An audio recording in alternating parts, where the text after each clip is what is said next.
বাংলাদেশের রাস্তায় বিরাট কোহলির যমজ, সোশ্যাল মিডিয়ায় ভাইরাল ভিডিও। ছাত্র বিক্ষোভে অগ্নিগর্ভ ছিল বাংলাদেশ, যা ছিল কোটার বিরুদ্ধে আন্দোলন, তার রূপ নিয়েছিল হাসিনা হাটাও বিক্ষোভে। ইতিমধ্যেই বাংলাদেশের প্রধানমন্ত্রী পদ থেকে ইস্তফা দিয়ে দেশ ছেড়েছেন শেখ হাসিনা। বাংলাদেশের বিভিন্ন রাস্তায় জনজোয়ার, তার মধ্যেই খুঁজে পাওয়া গেল বিরাট কোহলির যমজকে।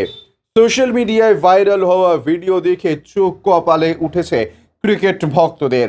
বিক্ষোভের জেরে ঢাকা সহ বাংলাদেশের বিভিন্ন শহরের পথে নামেন বিক্ষোভকারীরা।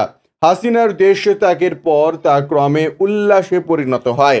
গণভবনেও ঢুকে পড়ে তারা। দেখা যায় ভাইরাল একটি ভিডিও, সেখানে দেখা যায় রয়্যাল চ্যালেঞ্জার্স বেঙ্গালুরু টুপি পরে এক ব্যক্তি উচ্ছ্বাসে মেতেছেন, চোখে কালো চশমা, তাকে দেখতে হুবহু বিরাট কোহলির মতন, এমনকি দাঁড়িয়েও রেখেছেন কোহলির মতন করেই।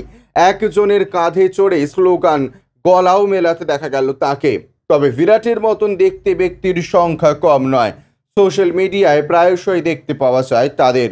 সচিন তেন্ডুলকর, শিখর ধাওয়ান যমজরা রীতিমতো হইচই ফেলে দেন নেট দুনিয়ায়। অনেকে সেলফিও তোলেন তাদের সঙ্গে। তবে বাংলাদেশের ঘটনার পরিপ্রেক্ষিতে বিরাট কোহলির মতন অবিকল একজনের দেখতে পাওয়া স্বাভাবিকভাবেই ভিডিওটি ভাইরাল হয়ে গিয়েছে সোশ্যাল মিডিয়ায়। ব্যুরো রিপোর্ট, ইউজে নিউজ।